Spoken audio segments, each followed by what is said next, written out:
Eu vou fazer da seguinte forma, vou pedir para o pastor João vir aqui à frente, orar por mim, para que a gente possa hoje entregar a palavra do Senhor. Pedir meu amigo pastor João.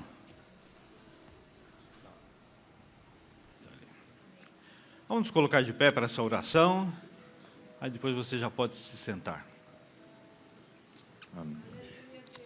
Glória a Deus. Estende suas mãos também para abençoar o nosso pastor. Amém? Pai, nós te louvamos pela vida do pastor Zé Roberto. Deus. Nós queremos te pedir nesta manhã que a tua poderosa mão esteja sobre ele. Amém, Deus. Que o Senhor venha abrir os céus nesta manhã. Que o Senhor venha falar através do teu filho. Amém. Que ele não venha falar de si mesmo, mas venha falar do Senhor. Daquilo que o Senhor já reservou, já preparou para nós. Abençoa ele com poder e autoridade. Continue derramando da tua unção sobre ele, ousadia, Pai, alegria no Espírito. E que nesta manhã, através da revelação da tua palavra, Pai, que nós possamos nos alimentar de uma forma poderosa, Pai. Usa o teu filho, fala através dele. Essa é a oração que fazemos como igreja, em nome de Jesus. Amém. Que o Senhor te abençoe, pastor Zé Roberto. Muito bem. Mesmo assentado como os irmãos estão aí, nós vamos fazer a leitura da palavra de Deus. Um texto bastante conhecido da Bíblia, que está lá no Evangelho segundo Mateus, capítulo 25, a partir do versículo 14.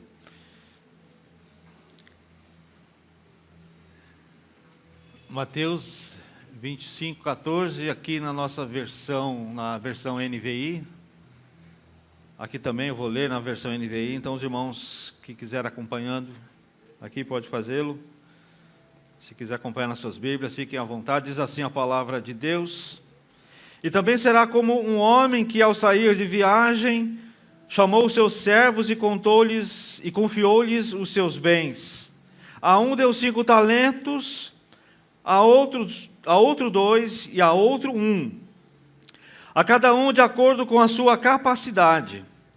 E em seguida partiu de viagem. O que havia recebido 5 talentos saiu imediatamente, aplicou-os e ganhou mais 5. Também o que tinha 2 talentos ganhou mais 2. Mas o que tinha recebido 1 talento saiu, cavou um buraco no chão e escondeu o dinheiro do seu senhor. Depois de muito tempo, o senhor daqueles servos voltou e acertou contas com eles. O que tinha recebido 5 talentos, trouxe os outros 5 e disse: o senhor me confiou 5 talentos. Veja, eu ganhei mais 5. O senhor respondeu: muito bem, servo bom e fiel. Você foi fiel no pouco, eu o porei sobre o muito. Venha e participe da alegria do seu senhor. Veio também o que tinha recebido 2 talentos e disse: o senhor me confiou 2 talentos. Veja, eu ganhei mais 2. O senhor respondeu: muito bem, servo bom e fiel. Você foi fiel no pouco, eu o porei sobre o muito. Venha e participe da alegria do seu senhor. Por fim veio o que tinha recebido 1 talento e disse: eu sabia que o senhor é um homem severo, que colhe onde não plantou e junta onde não semeou. Por isso tive medo, saí e escondi o seu talento no chão. Veja, aqui está o que pertence ao Senhor. O Senhor respondeu: servo mau e negligente. Você sabia que eu colho onde não plantei e junto onde não semeei? Então você devia ter confiado o meu dinheiro aos banqueiros, para que quando eu voltasse o recebesse de volta com juros. Tirem o talento dele e entregue ao que tem 10. Pois a quem tem, mais será dado, e terá em grande quantidade. Mas a quem não tem, até o que tem lhe será tirado. E lancem fora o servo inútil, nas trevas, onde haverá choro e ranger de dentes. Que Deus possa nos abençoar quando nós lemos a sua palavra e esse texto, né, esse trecho da palavra de Deus que nós lemos aqui, é uma história. Eu sempre falo assim, que existe história com E e história com H. Né? História com H é o fato que ocorreu. Né?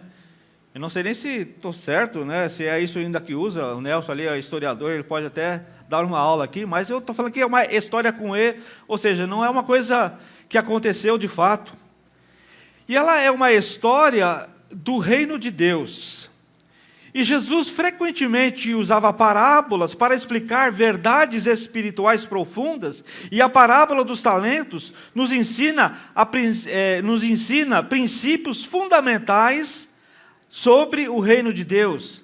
Se você for perceber, lá no versículo 1 desse capítulo 25, Jesus diz que o reino dos céus será, pois, semelhante. Aí ele começa a contar a parábola.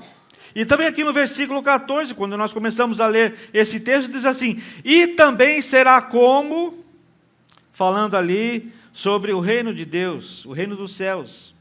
E aí temos a nítida certeza de que é uma história que Jesus, ele quer dizer coisas referentes ao reino de Deus. Então ele queria falar sobre o reino de Deus. O Senhor Jesus sempre falava acerca do reino de Deus. Se você ler o Novo Testamento, você vai ver que Jesus sempre estava falando sobre o reino de Deus. Era um dos assuntos preferidos, era um dos assuntos prediletos do Senhor Jesus, do nosso Senhor. E ele sempre comparava o reino de Deus a alguma coisa. Ou seja, ele sempre falava por meio de parábolas. Por esta razão, então, ele falava daquela forma, porque aquilo que ele estava querendo dizer era importante. Essa era a razão pela qual o Senhor Jesus falava por parábolas. Ele falou por parábolas aqui, estava falando do reino de Deus, do reino dos céus. E nós, amados, não podemos ser diferentes. Nós também precisamos dar a devida importância a esse tema. Nós precisamos falar sobre o reino de Deus, nós precisamos falar sobre o reino dos céus, nós precisamos falar sobre o reino do nosso Senhor e Salvador Jesus Cristo. Mas no entendimento dos judeus, o reino de Deus é a felicidade futura. O reino de Deus é a bem-aventurança que todas as pessoas anseiam em seu coração. É aquilo que a gente não consegue ter aqui, mas que aquilo que a gente deseja ter. Ou seja, uma vida de paz, uma vida de felicidade, uma vida sem doença, sem morte, uma vida sem dor, uma vida sem lágrimas, uma vida sem a presença da maldade. Para o judeu, o reino de Deus é um lugar onde há justiça. O reino de Deus é o lugar onde há o respeito e principalmente onde existe não só o entendimento, mas principalmente um relacionamento direto com Deus. Esse é o reino de Deus para o judeu. E Jesus, ele conta essa história. Para nós cristãos, amados, esta parábola ilustra o estado da igreja antes do retorno, antes da volta do Senhor Jesus Cristo. E é bom entendermos que Jesus estava vivendo os seus derradeiros dias, os seus últimos momentos de vida, antes de ser entregue às autoridades, e ele queria que os seus discípulos estivessem aprendendo a respeito do reino de Deus. Por isso que ele conta essa parábola. Irmãos, preste atenção naquilo que eu vou dizer agora. É certo que a volta de Cristo apanhará desprevenida a maioria da humanidade. Mas a questão fundamental é que os discípulos de Jesus deverão estar preparados para essa volta. O mundo, a humanidade, as pessoas sem Cristo vão ser apanhadas desprevenidas, mas nós cristãos devemos estar preparados para esta volta. Por isso a necessidade de nós entendermos este contexto. Se nós pararmos e nos debruçarmos sobre esse texto, no seu contexto mais imediato, vamos perceber que, na realidade, a parábola dos talentos é uma continuação, em certo sentido, da parábola das 10 virgens, que começou, né, nos capítulos, nos versículos anteriores. A verdade é que uma parábola está intimamente ligada à outra. E essas duas parábolas, elas mostram a diferença entre os crentes genuínos, ou seja, os crentes verdadeiros, e os crentes nominais. Os crentes nominais são aqueles que até parecem que são, mas na realidade não são. E ali, o Senhor Jesus, ele fala nessas duas parábolas acerca disso. Eu gostaria de falar nesta manhã, eu gostaria de refletir nesta manhã acerca de 4 princípios essenciais que nós encontramos nesta parábola, que se referem ao reino de Deus, que se referem ao reino de Cristo, que se referem ao reino dos céus. E o primeiro princípio que eu gostaria de destacar, o primeiro princípio que eu gostaria de falar nesta manhã, é que no reino de Cristo, o Senhor tem intimidade com os seus servos. Amém?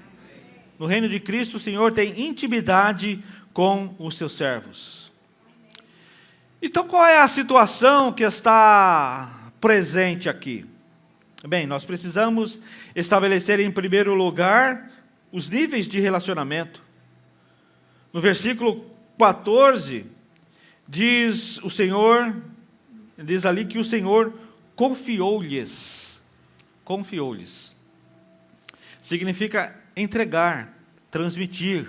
Significa dar de mão em mão, de permitir. Esse confiar significa entregar, responsabilizando a quem recebe pela guarda e transmissão. Eu fiz um estudo desse texto lá no original, na palavra grega, e é isso que me mostra. Isso é muito importante para o nosso entendimento. Significa entregar, responsabilizando a quem recebe pela guarda e pela transmissão daquilo que recebeu. Então a entrega dos talentos constituía, amados, um verdadeiro teste para provar a fidelidade dos servos. E a pergunta que eu faço a você é essa: será que você confiaria? Coloque-se no lugar do Senhor ali. Será que nós confiaríamos? Imagine, nós não somos ricos, né? Quem é rico aqui, levanta a mão. Ninguém. Eu ia pedir emprestado um dinheiro. Nós não somos ricos, né? Graças a Deus, nós não somos pobres, mas também nós não somos ricos. Mas imagine o que você tem, seus bens.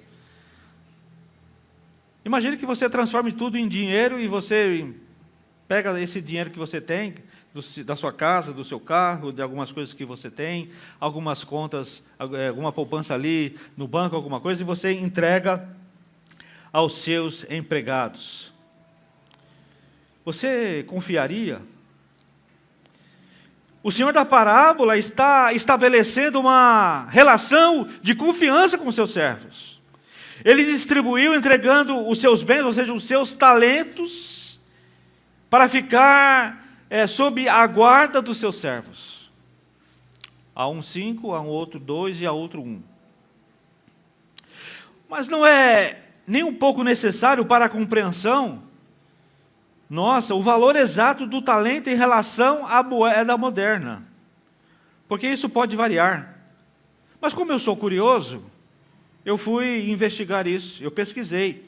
Na época do Novo Testamento, o talento era a maior quantidade de dinheiro nomeada.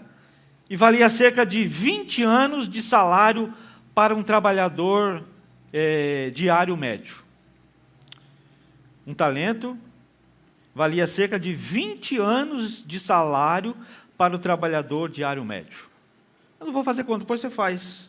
Você pega o salário médio do brasileiro, multiplica por 12, depois multiplica por 20.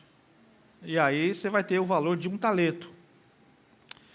Porque talento aqui, amados, não é habilidade, talento não é cantar, não é tocar, não é nada disso. Talento tem mais a ver com a quantidade. Um talento, como eu disse, era muito dinheiro. O fato é que, amados, diferentes somas de dinheiro foram confiadas a 3 servos diferentes. E o normal aqui é entender que, enquanto o Senhor estava ausente, Ele cuidaria dos seus interesses através dos seus servos. É isso que a gente entende do texto lido.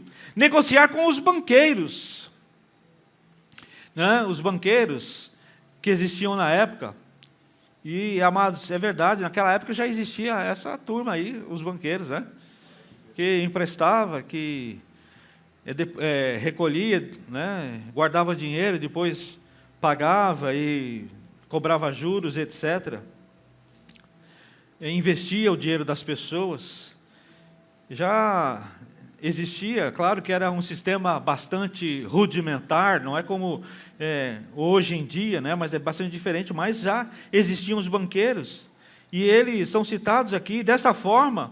Quando o Senhor estivesse viajando para outros lugares, Ele poderia esperar que os seus servos, se eles fossem bons, se eles fossem espertos, um bom lucro quando Ele retornasse.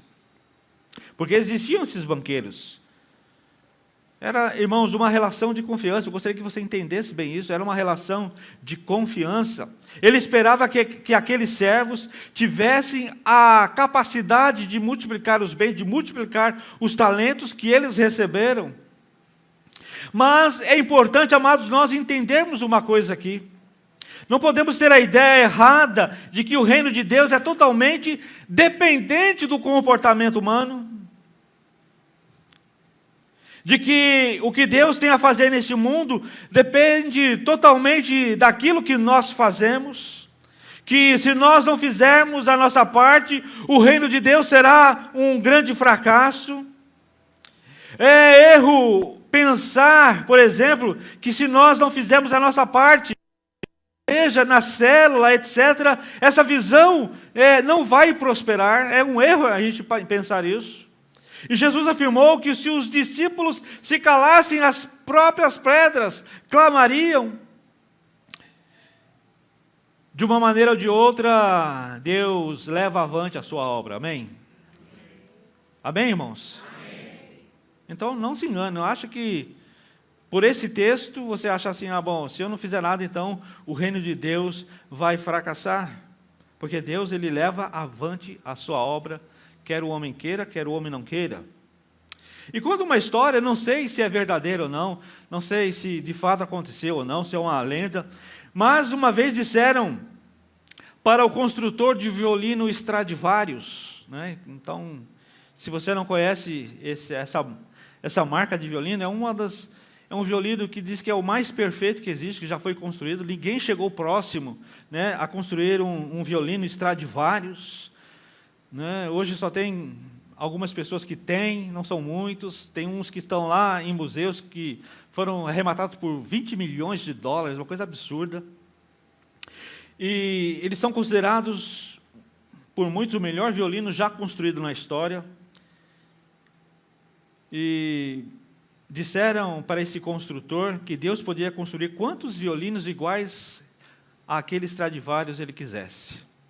E Antônio Stradivari, que era o construtor, diz assim: nem Deus faz um Stradivarius, somente eu. Nem Deus faz um Stradivarius igual ao meu, somente eu.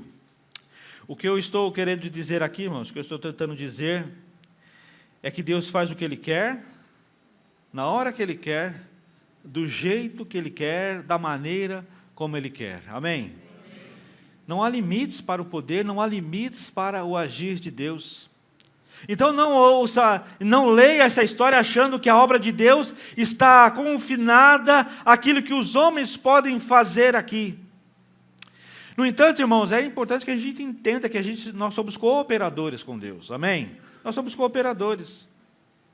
É importante entendermos também que Deus espera de nós que sejamos participantes com Ele na sua obra. Ele nos tem chamado para esta obra. Amém, irmãos?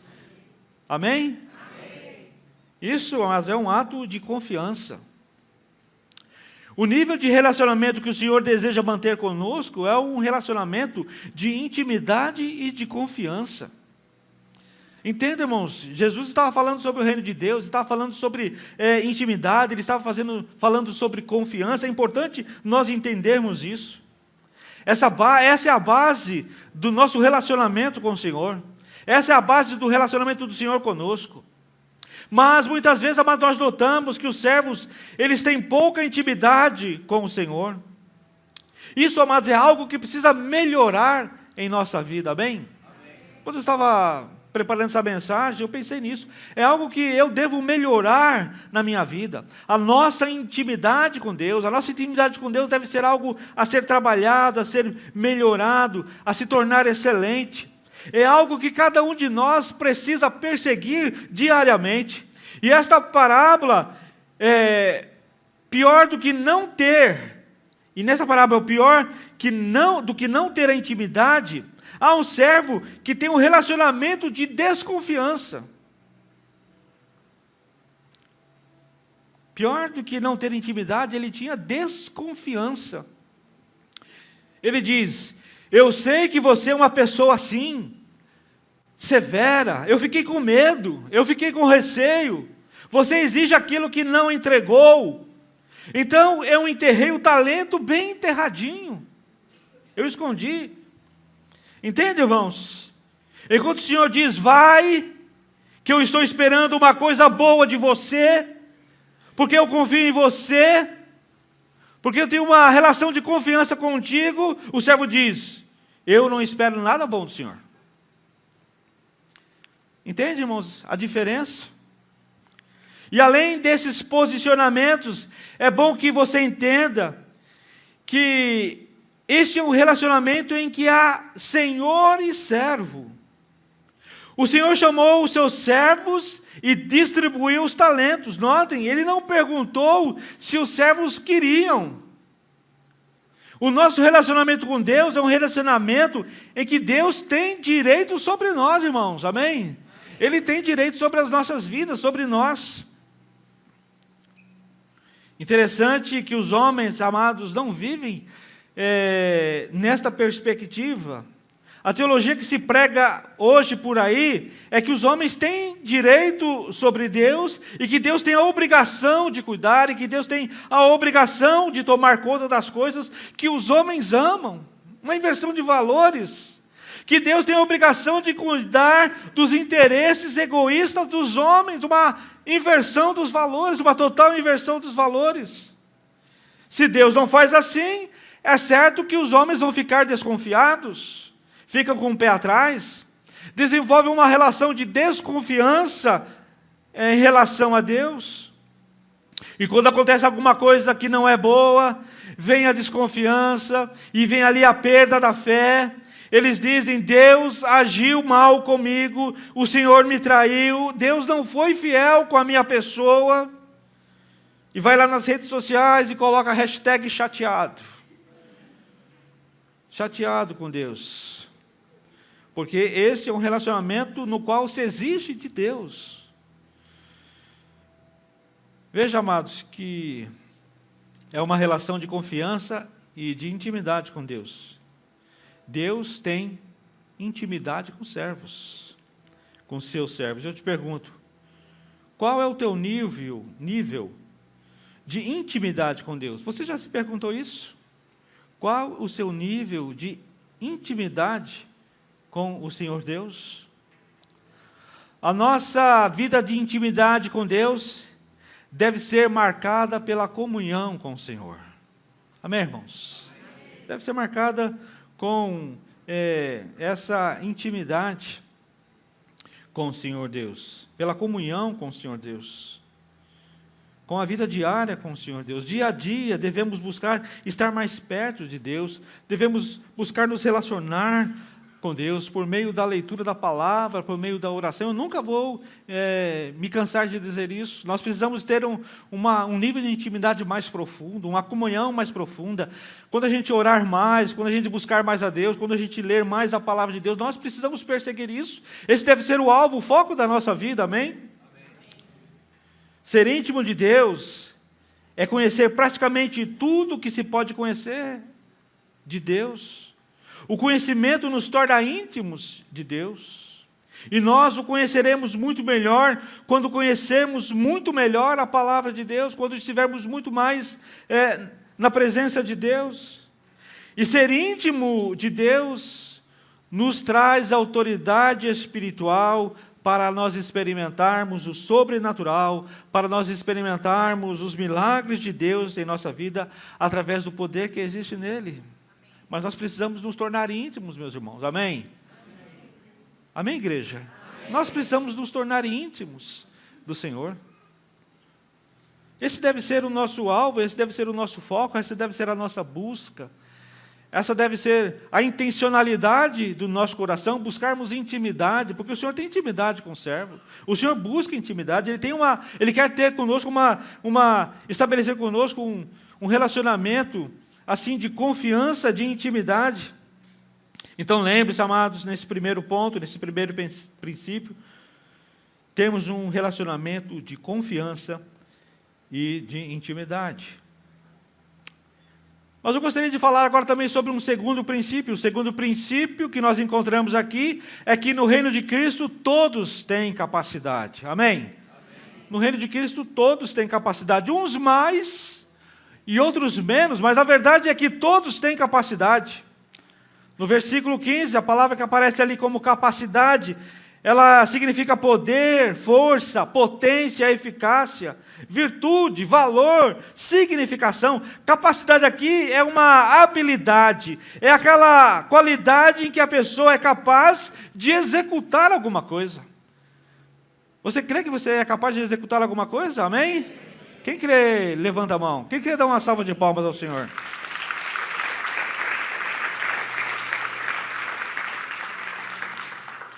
É a qualidade que permite ou facilita a conquista ou a realização de algo. É isso que quer dizer a palavra ali no original, irmãos. Diz o texto que o Senhor deu a cada um segundo a habilidade, segundo a capacidade para conservar e aumentar aquilo que lhe foi confiado. No caso, os talentos. Os talentos representam diferentes responsabilidades a serem executadas de acordo com a capacidade de cada servo. Veja o que Paulo diz lá em Romanos, capítulo 2, versículo 6. Temos diferentes dons de acordo com a graça que nos foi dada. Ele vai começar a dar ali uma lista, mas temos diferentes dons de acordo com o que, irmãos? Com a graça que nos foi dada. Percebam, meus irmãos, que a proporção de dinheiro diferiu, mas cada um deles deveria ser fiel e sábio no emprego daquilo que ele recebeu, de conformidade com a sua capacidade, de conformidade com a sua habilidade em multiplicar aquilo. Trazendo para o nosso contexto, trazendo para a nossa vida, devemos entender que talento é tudo aquilo que Deus nos concedeu, amém? Tanto as coisas naturais quanto as espirituais.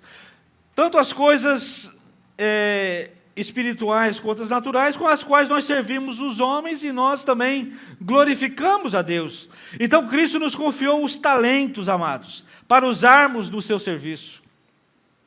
Através do corpo, do intelecto, da imaginação, através da paixão, do gosto, da consciência, da vontade, com as nossas posses, com as nossas aquisições, com os nossos relacionamentos interpessoais. Em outras palavras, Ele nos confiou de acordo com a nossa capacidade, irmãos. Olha para o irmão que está do teu lado e diz assim: você tem capacidade.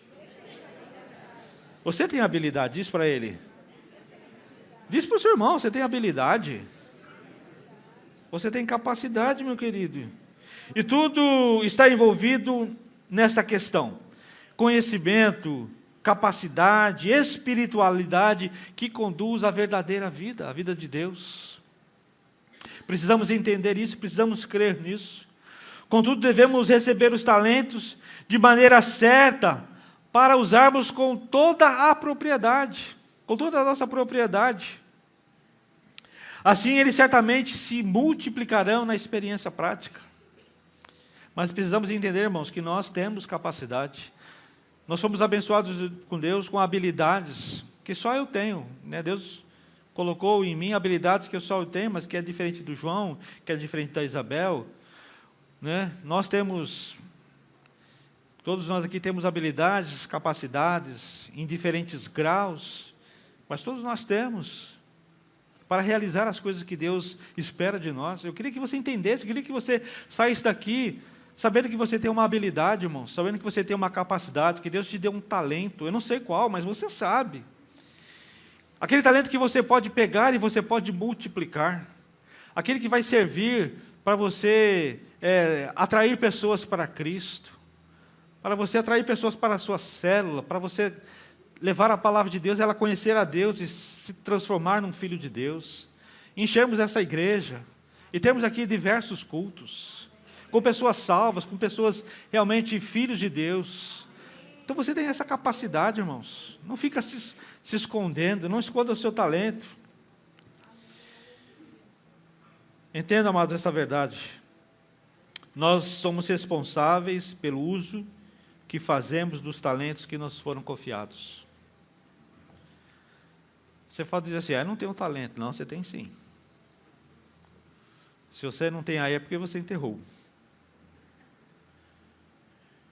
Eu sei que muitas vezes bate em nós aquele sentimento de autocomiseração, né? Que aptidões as pessoas podem esperar de mim? Eu sou um simples mortal. Que aptidões, que habilidades se esperam de mim? Né? O que eu posso fazer pelo reino de Deus? O que eu posso fazer pela igreja? Veja mais uma vez o que o apóstolo Paulo diz lá, quando ele escreve a Timóteo, na primeira epístola, 4,14. Ele diz, não negligencie o dom que lhe foi dado por mensagem profética com imposição de mãos dos presbíteros. Não negligencie o dom que lhe foi dado. Não negligencie o dom que lhe foi dado, irmãos. O problema é que muitas vezes nós estamos negligenciando. Nós estamos esquecendo que Deus nos chamou e nos deu algo, nos deu uma capacidade, nos deu uma habilidade para que a gente possa multiplicar no reino de Deus. Isso é muito importante. Mas o terceiro princípio que eu gostaria de compartilhar, que a gente encontra nesse texto, é que no reino de Cristo todos devem ser diligentes. Amém? Todos devem ser diligentes. Lá nos versículos 16 e 17, diz que aqueles dois servos, o que recebeu 5 e o que recebeu 2, saíram imediatamente. Imediatamente. Essa palavra significa zelo, empenho, ela significa cuidado ativo, ela significa aplicação, atividade, rapidez, presteza, providência, ela significa esforçar-se em fazer alguma coisa, empregar meios para fazer alguma coisa, empregar meios para realizar. Eles saíram ali diligentemente, imediatamente para aplicar, imediatamente. Servo bom e fiel, sentindo a sua responsabilidade, entregou-se à obra sem demora. Eu não sei se você consegue, eu não coloquei aí, mas Efésios capítulo 5, 14 a 17, dá para você colocar para mim?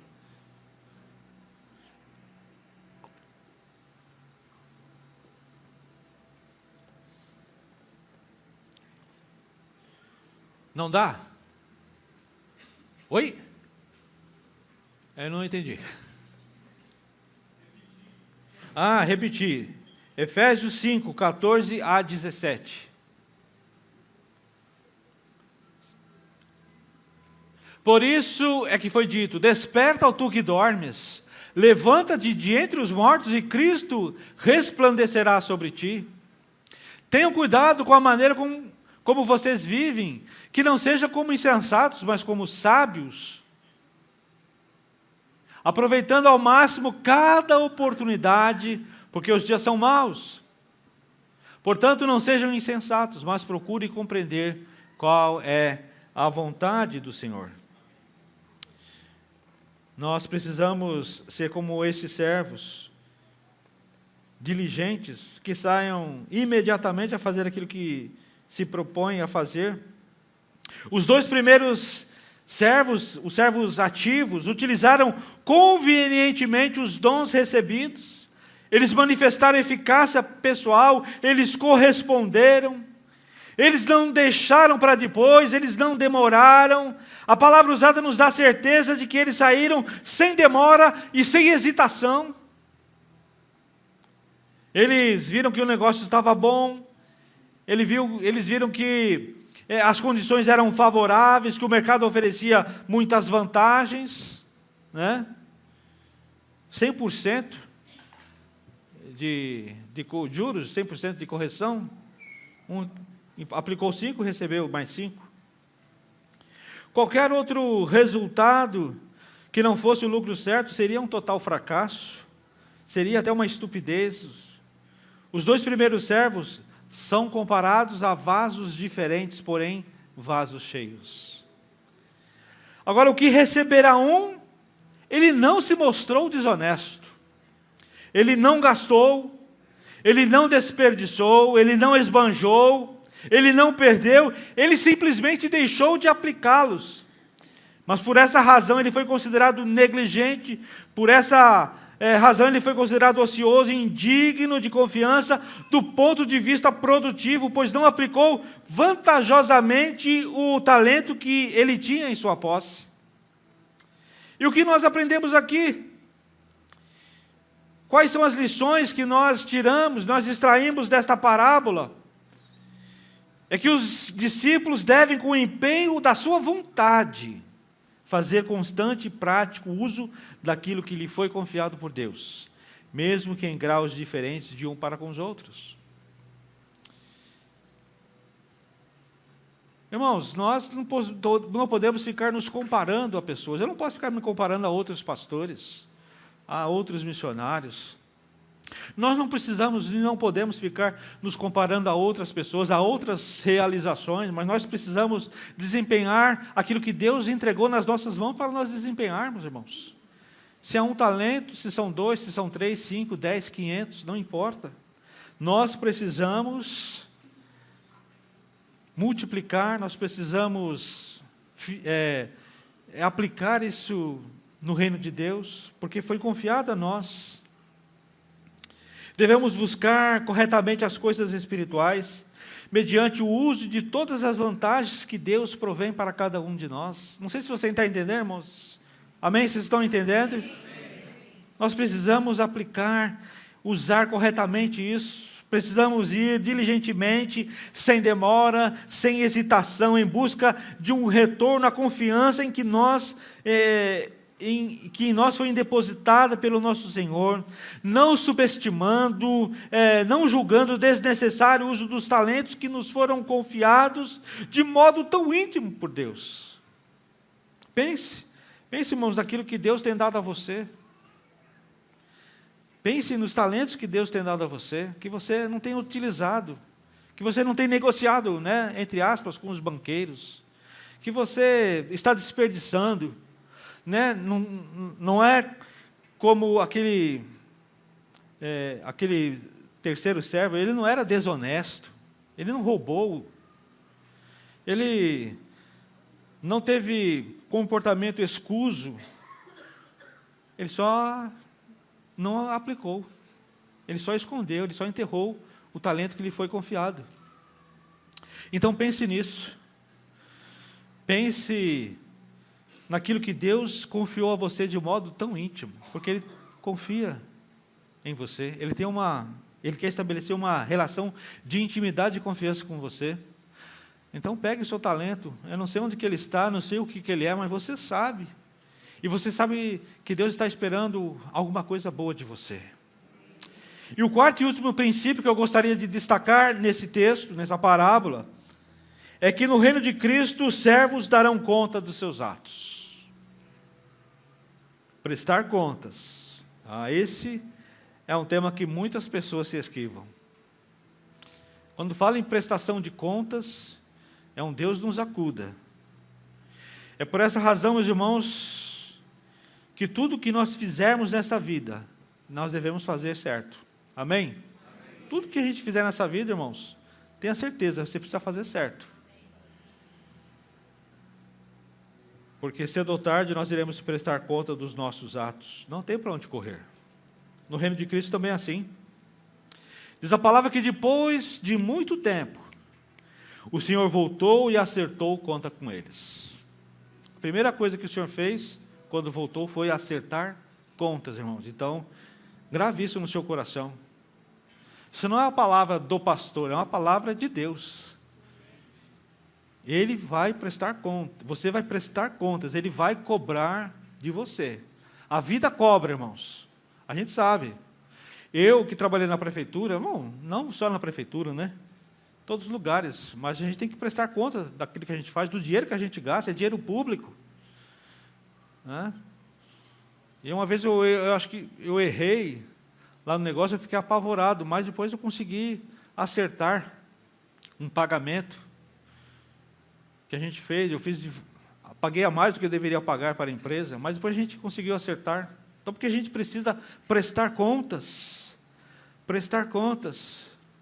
O Senhor voltou e acertou conta com eles. Após um período de ausência, o Senhor estava desejoso não só em receber o que era seu, mas também ele estava desejoso em recompensar, irmãos, entendeu?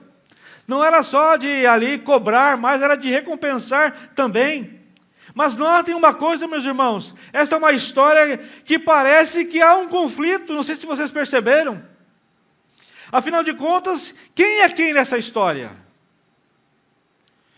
Não sei se você gosta, ou você já assistiu filmes de faroeste. Né? Hoje não é muito comum ter filmes de faroeste. Eu tenho até um filme recente, mas quando eu comecei a assistir era muita palavrão, era muita coisa obscena, eu deixei de assistir.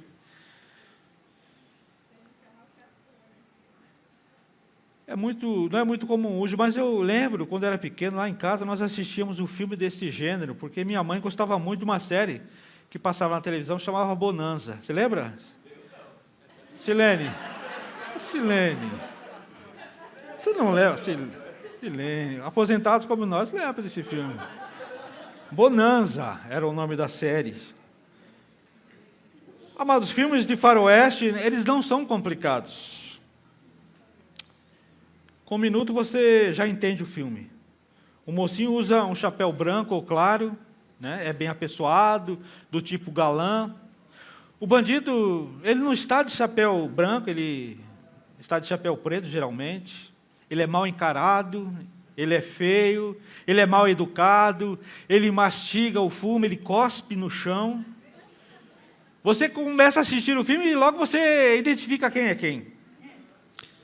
E eu vou falar uma coisa aqui bem louca, irmãos, bem louca mesmo. Se nós pudéssemos extrair esse texto da Bíblia e falar para alguém que não conhecesse a Bíblia, não conhecesse nada, e começasse a contextualizar esse texto e falar isso para uma pessoa, contar para uma pessoa, e você depois dissesse assim, quem é o mocinho, quem é o malfeitor dessa história? O que você acha que ela diria? Se você falar assim, tinha uma pessoa que era muito rica, um senhor era muito rico, e um dia ele ia fazer uma viagem muito longa, ia demorar muito tempo, então ele chamou os empregados dele, para um ele deu assim 5 malas bem grandes, bem cheias de dólares. Para outro ele pegou 2 malas também do mesmo tamanho, encheu de dólar e entregou para ele. Aí chamou o outro e 1 mala só, e foi embora. E depois de algum tempo, depois de muito tempo, ele voltou. E chamou os seus servos. E um falou assim, eu apliquei o dinheiro lá no banco, está aqui, eu multipliquei pelo dobro, tem 10. O outro, eu também, tinha 2, agora tem 4. E o outro falou assim, eu não fiz nada, eu só escondi, porque eu tinha medo de perder. Aí o senhor mandou castigar aquele empregado. O que você acha que a pessoa ia dizer? Sem entender nada disso, sem entender o contexto bíblico. Ela vai falar, o servo, ele foi cuidadoso, pelo menos ele não perdeu. O homem lá era muito ruim, né? Ele puniu uma pessoa que apenas não desperdiçou o seu dinheiro, apenas não deixou que ninguém pegasse, que ninguém roubasse. O que você acha que essa pessoa diria? É uma história onde alguém pode ficar se perguntando quem é o bandido e quem é o mansinho nessa história. Quem é que está com o chapéu branco e quem é que está com o chapéu preto? Vocês conseguem perceber isso, irmãos? Na parábola o Senhor diz a um dos homens, o que enterrou o talento: servo mau e negligente. O servo é um sangue ruim. Quando ele devolve o talento, ele diz: não estou malicioso, aqui tens o que é teu. Moeda por moeda, centavo por centavo. E o servo acreditava que o seu senhor não tinha o direito de esperar mais do que a simples devolução do talento. E o servo, por sua vez, ainda diz: eu escondi o talento porque o Senhor é um homem severo, que colhe onde não plantou e ajunta onde não semeou. Dizendo em outras palavras, você é um aproveitador, um homem cruel, um homem sem misericórdia. Você é um déspota, você é um sujeito totalitário, uma pessoa autoritária que quer receber mais daquilo que lhe é devido. Você exige mais do que aquilo que podemos fazer, mais do que deve ser exigido de nós. Eu agi assim porque eu tive medo de você, medo do teu autoritarismo, medo de uma cobrança exagerada, de uma cobrança injusta em cima de mim.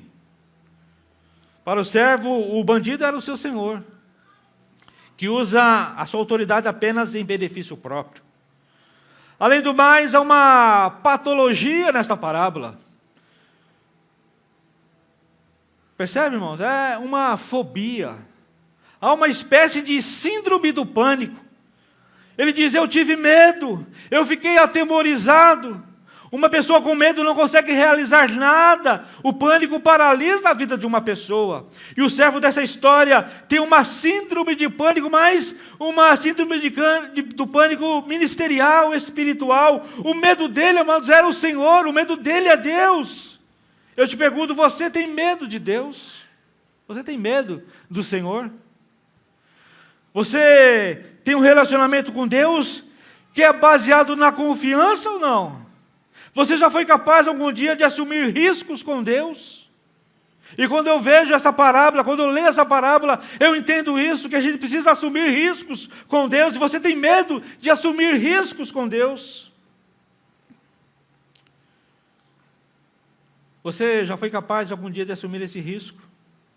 Do tipo, eu quero entregar a minha vida completamente a Deus, sem reservas. Eu quero entregar a minha vida ministerial a Deus, sem reservas. Ou você tem um Senhor, mas não quer saber das coisas do Senhor. Você quer levar a sua vida da sua maneira. Entendemos que esse servo, amados, era negligente, mas não era assim tão preguiçoso, não para ele. Esta é uma parábola, não é uma história real, mas, no entanto, a gente entende que ele não parou de trabalhar, ele não parou de produzir. Certamente ele trabalhou, ele produziu, ele labutou, ele lucrou, ele ganhou alguma coisa para ele, não para o seu Senhor. Para mim, tudo, para o Senhor, nada. Deixe-me fazer mais uma pergunta, meus amados.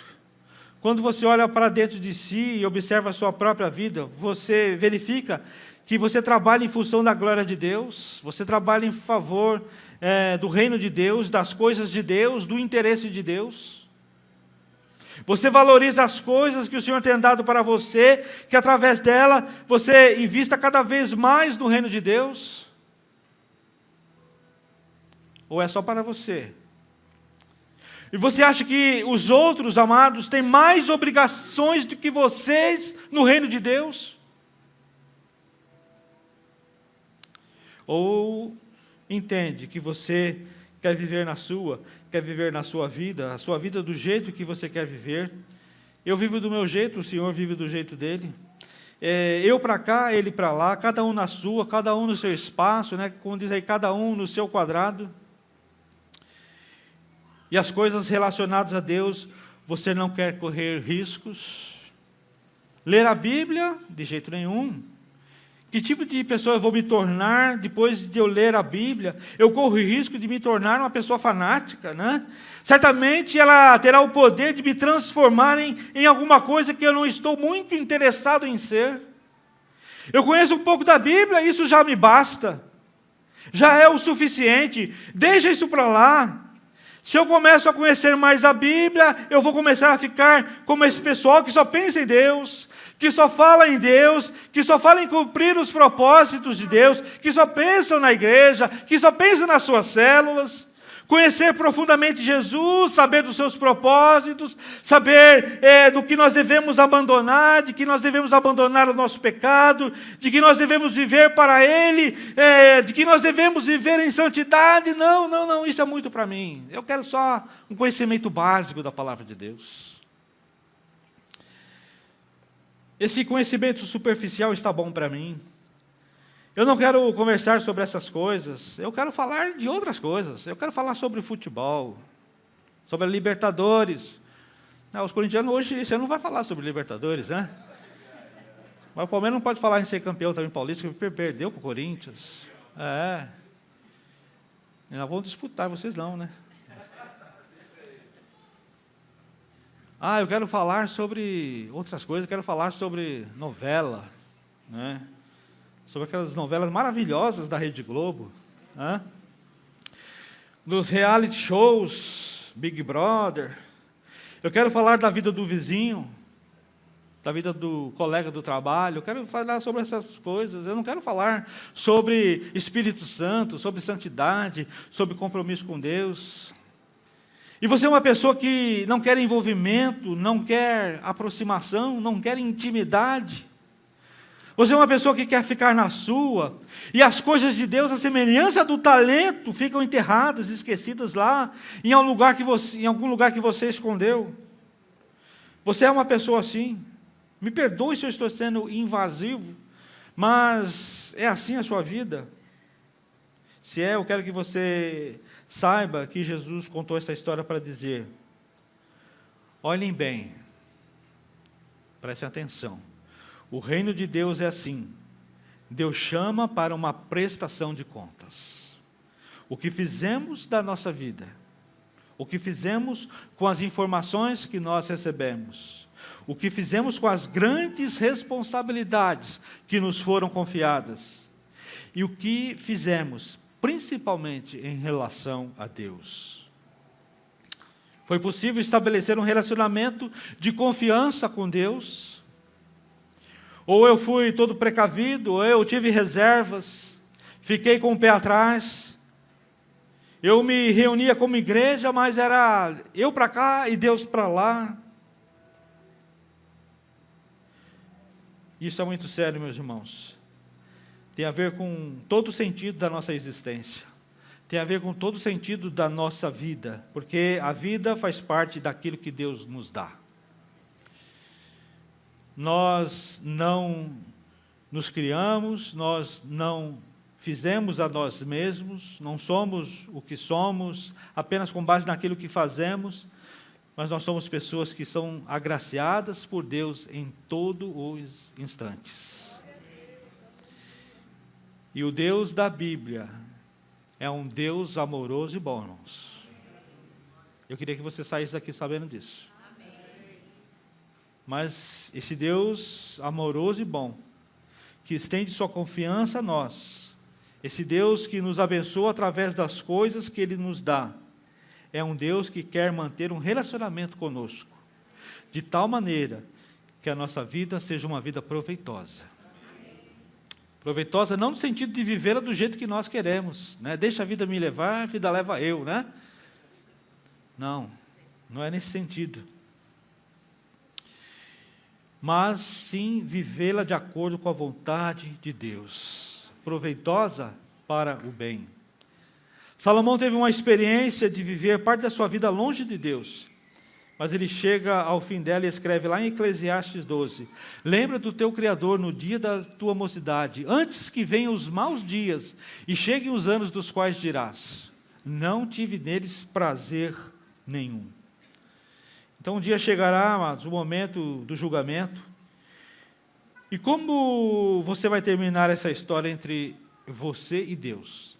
Não pense no seu irmão, não pense em outra pessoa, pense você e Deus. Como vai terminar essa história entre você e Deus? Ouvir ele dizendo: servo mau e negligente, você enterrou aquilo que eu te dei? O que você vai dizer? Ah, Senhor, eu nunca pude confiar em Ti. O Senhor é muito duro, severo, as coisas que eu gostava o Senhor não aprovava e vice-versa. Eu preferi viver a vida do meu jeito, porque entregar a vida para Ti é assumir riscos. Eu não estava disposto a assumir riscos. Isso não. Eu nunca quis assumir riscos com o Senhor. Como termina essa história entre você e o Senhor? Eu digo mais, quem é o mocinho da história? Entenda, meu querido, Jesus veio a este mundo porque Ele sabe muito bem que todo investimento de Deus em nossa vida é sem retorno, a não ser que Deus mesmo venha em nosso socorro e nos ajude. Amém, irmãos? Então você não está sozinho nessa batalha, você não está sozinho nesta luta. E também Deus dá a cada um somente a proporção exata daquilo que Ele espera recolher, irmãos. Se você tem a capacidade, a habilidade de um talento, Ele vai te dar um. Se você tem 2, Ele vai te dar 2. Ele não vai te dar 10 se você tem capacidade para 3. Ele não vai te dar 5 talentos se você tem capacidade para 1. O que tinha 5 talentos tinha capacidade para trabalhar com aqueles 5. Tanto é que ele multiplicou 100%. O que tinha 2 também. Eu tenho certeza que ele tivesse 1, também ia recolher mais 1. Mas os 2 foram servos bons e fiéis. O outro foi negligente. E também Deus dá a cada um somente a proporção exata daquilo que Ele espera colher. Não se engane, não caia na tentação de achar que isso não é uma pura verdade da palavra de Deus. Entenda, meus amados, essa parábola não foi contada para dizer que as pessoas boas vão para o céu e que as pessoas que não praticam bem serão condenadas. Não, não é isso que a palavra de Deus está ensinando, não é isso que esse texto diz, não é o objetivo desta parábola. Esta parábola foi contada para ensinar que aquelas pessoas que assumem um relacionamento com Deus, que assumem um relacionamento de confiança, elas demonstrarão esta confiança servindo a Deus. Enquanto que aquelas pessoas que não estabelecem este relacionamento de confiança, vão enterrar tudo quanto Deus lhe der, e não usarão as coisas dadas por Deus. Elas não serão felizes aqui e agora, e não serão felizes depois também. Essa é a história, amados. O reino de Deus é isso. Já é uma realidade agora. Não será apenas uma realidade para depois. Eu espero que você se encontre nessa história, amados. Amém?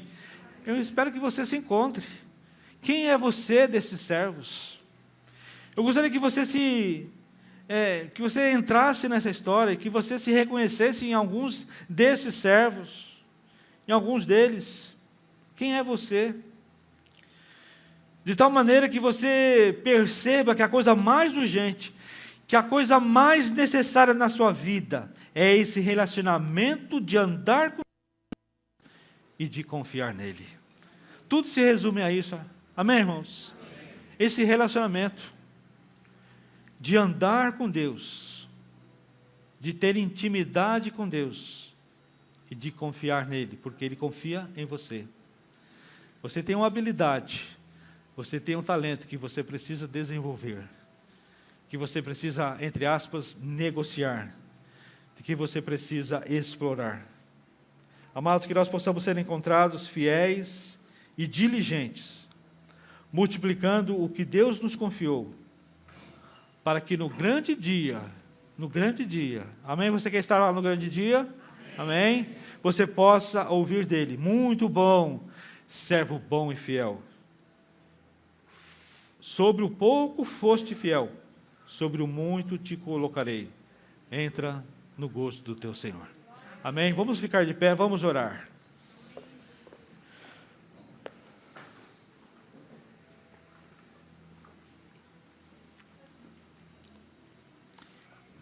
Eu gostaria que você fechasse os seus olhos nessa hora. Que você estivesse se identificando agora nessa história, qual servo você é?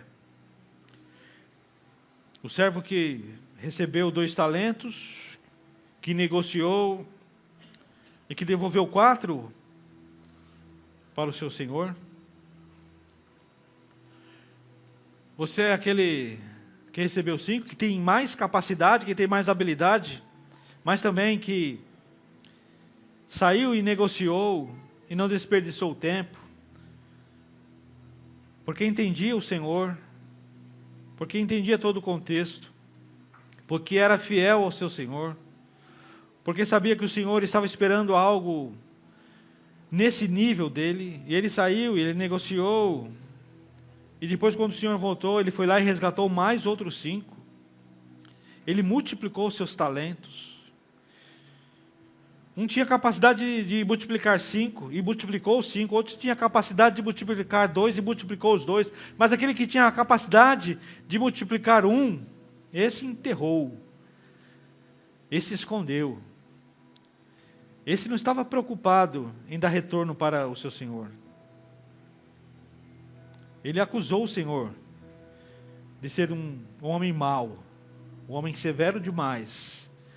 Quem você é nessa história?